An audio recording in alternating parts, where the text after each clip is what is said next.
ये वो लोग हैं कि जब हिंदुस्तान में मुसलमान नहीं थे, हिंदुस्तान में मुसलमान नहीं आए थे, उस वक्त ये वो लोग दलित भाइयों को सड़क पर नहीं चलने देते थे। ये वो लोग हैं जो हिंदुस्तान के जो असली नागरिक हमारे दलित भाई हैं, उनको ये खेत में काम कराते थे, अनाज उगाते थे, लेकिन उनको अनाज खाने का हक नहीं देते थे। ये वो लोग हैं जो दलितों को सड़क पर जब चलते थे तो सड़क धोते थे, मंदिर में दलितों को पूजा नहीं करने देते थे, कुएं पर दलितों को पानी नहीं भरने देते थे। ये वो लोग हैं जिन्होंने आज से पहले, मुसलमानों से पहले दलितों पर भी जुल्म किया था।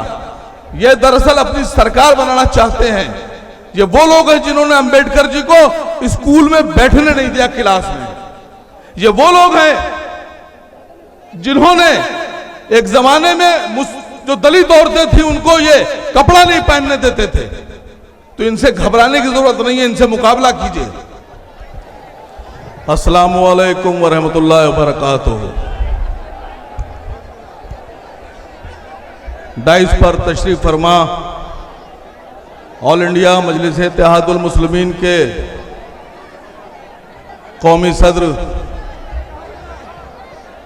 हिंदुस्तान में तमाम मुसलमानों की आवाज, हमारे आपके रहनुमा नेता आली जनाब मोहतरम असदुद्दीन ओवैसी साहब, उत्तर प्रदेश मजलिस इत्तेहादुल मुस्लिमीन के प्रदेश अध्यक्ष जनाब शौकत अली साहब, बाराबंकी के मजलिस इत्तेहादुल मुस्लिमीन के सदर जनाब कुंवर साहब,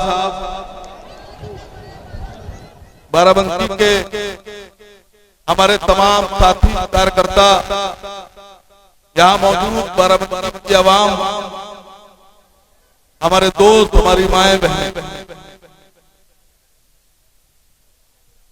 आप लोग इस बार उत्तर प्रदेश में जो चुनाव होने जा रहे हैं, इसके लिए कमर कस लीजिए।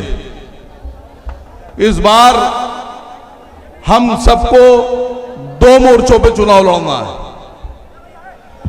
पहला मोर्चा कि हम सबको भारतीय जनता पार्टी की सरकार को उत्तर प्रदेश के तख्त से नीचे उतारना है, और दूसरा जो लड़ाई हमारी है वो ये है कि हिंदुस्तान में आज तक जो सभी स्टेटों में मुसलमानों से वोट लेने के बाद फिर हक तलफी की गई है, इन तमाम सेकुलर पार्टियों से मुसलमानों के हक को हमें छीनना भी है।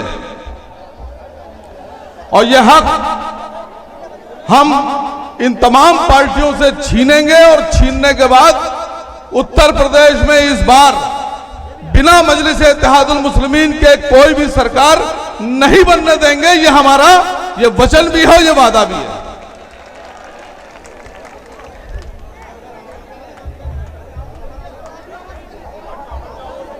उत्तर प्रदेश में असेंबली चुनाव के लिए शायद 60 दिन भी नहीं बचे हैं। 60 दिन के बाद हम सब इस उत्तर प्रदेश में चुनाव में उतर जाएंगे। आपके विधानसभा में भी मजलिस इत्तेहादुल मुस्लिमीन अपना कैंडिडेट खड़ा करेगी। अब यह आप सबकी जिम्मेदारी है कि मजलिस इत्तेहादुल मुस्लिमीन को जिताकर विधानसभा में भेजना है। यहां पर जिताने का काम आपका है, और विधानसभा में इस रामनगर से आपकी आवाज को उठाने का काम मजलिस के विधायक का होगा। मुसलमानों को दबाने का काम किया जा रहा है। इस वक्त जो केंद्र में सरकार है, उत्तर प्रदेश में सरकार है, वो मुसलमानों को चारे की तरह इस्तेमाल करके हिंदू वोटों को लुभाकर हिंदुस्तान में और उत्तर प्रदेश में हुकूमत करना चाहती है। अभी आप लोगों ने सुना होगा कि गुड़गांव का एक मामला सामने आया। गुड़गांव हरियाणा में तमाम मुसलमान दूसरे दूसरे इलाकों से, शहरों से, स्टेट से आकर नौकरियां करते हैं, वो मुसलमान जुमे के दिन अपनी नमाज अदा करते हैं। हरियाणा में बहुत सी ऐसी मस्जिदें हैं जो वक्फ की हैं और जिनके ऊपर लोगों ने कब्जा कर रखा है, जिन पर सरकार का भी कब्जा है, लेकिन उन मस्जिदों को खोला नहीं जाता। मुसलमानों ने एक पार्क में अपनी जमात बनाकर नमाज पढ़ने का काम शुरू किया। उसके लिए उन्होंने सरकार से परमिशन ली, पुलिस ने उन्हें परमिशन दी और वो सुकून से अपनी नमाज पढ़ रहे थे। लेकिन कुछ सांप्रदायिक लोग जो सरकार से समर्थन लेकर काम कर रहे हैं, उनमें से कुछ लोगों ने मुसलमानों की नमाज पर आपत्ति दर्ज कराई और उसके बाद में वो उस जगह पे पहुंच गए और मुसलमानों को नमाज नहीं पढ़ने दी।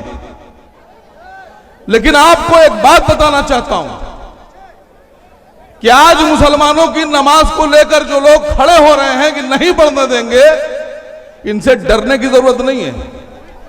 इनकी मानसिकता को पहचानने की जरूरत है।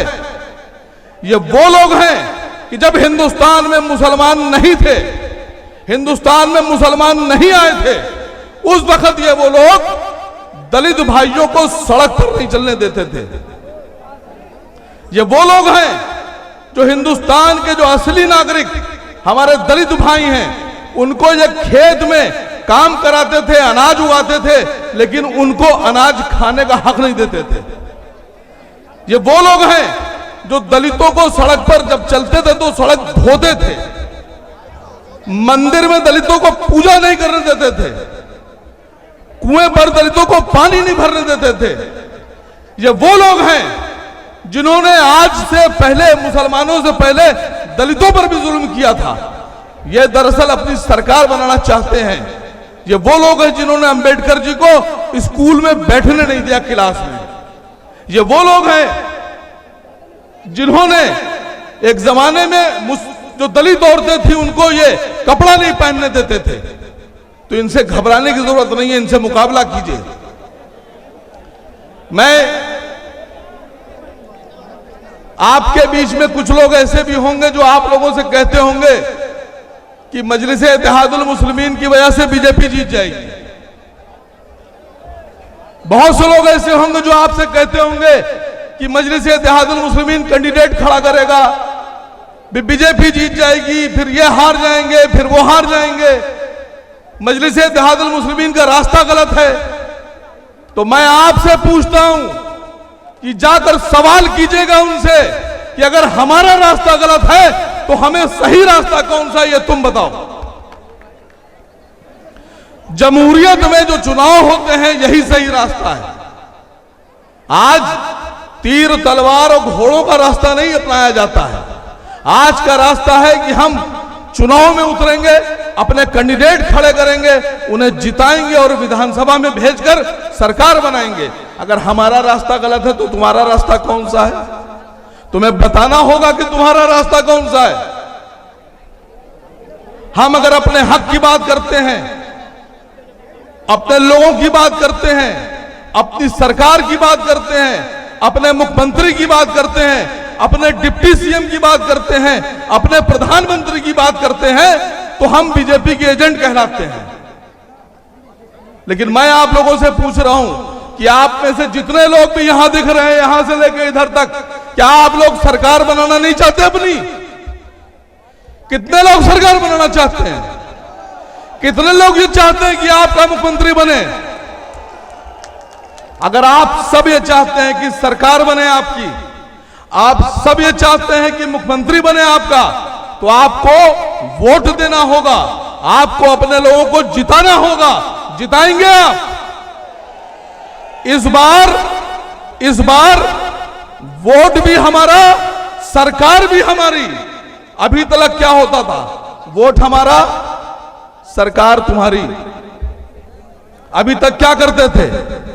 कैंडिडेट उन्होंने दिया, हमसे वोट लिया, और जब सरकार की बात आई तो खुद मुख्यमंत्री बने, अपने लोगों को बनाया, अपने घर के लोगों को बनाया।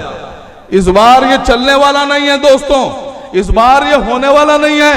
इस बार वोट भी हमारा होगा, कैंडिडेट भी हमारा होगा, मुख्यमंत्री और डिप्टी सीएम भी हमारा होगा। बनाएंगे इंशाअल्लाह।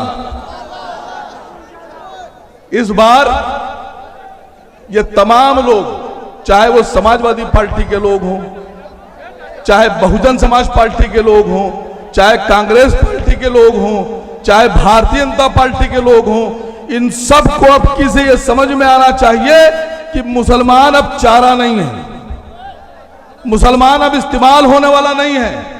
70 साल तक आपने मुसलमानों को इस्तेमाल किया, लेकिन अब मुसलमान जाग गया है और मुसलमान को यह पता है कि सत्ता क्या होती है और ताकत क्या होती है। आपको पता है मुख्यमंत्री की ताकत।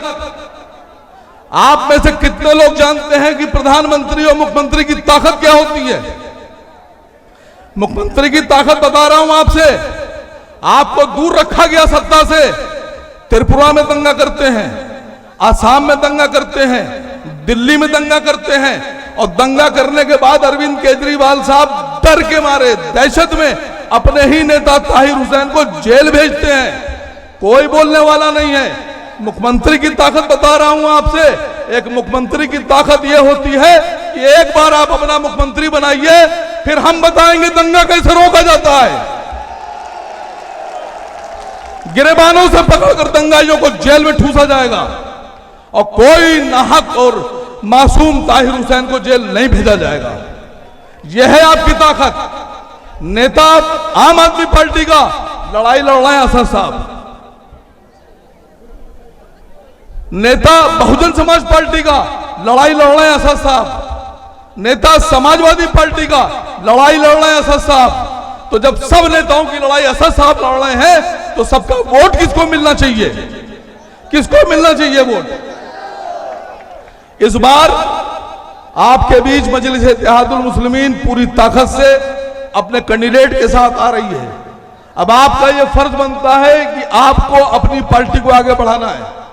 अब आपका यह फर्ज बनता है कि आपको अपने लोगों को जिताकर ज्यादा से ज्यादा तादाद में असेंबली में भेजना है। और इंशाअल्लाह इस बार मजलिस इत्तेहादुल मुस्लिमीन के विधायकों के बिना सरकार नहीं बनेगी।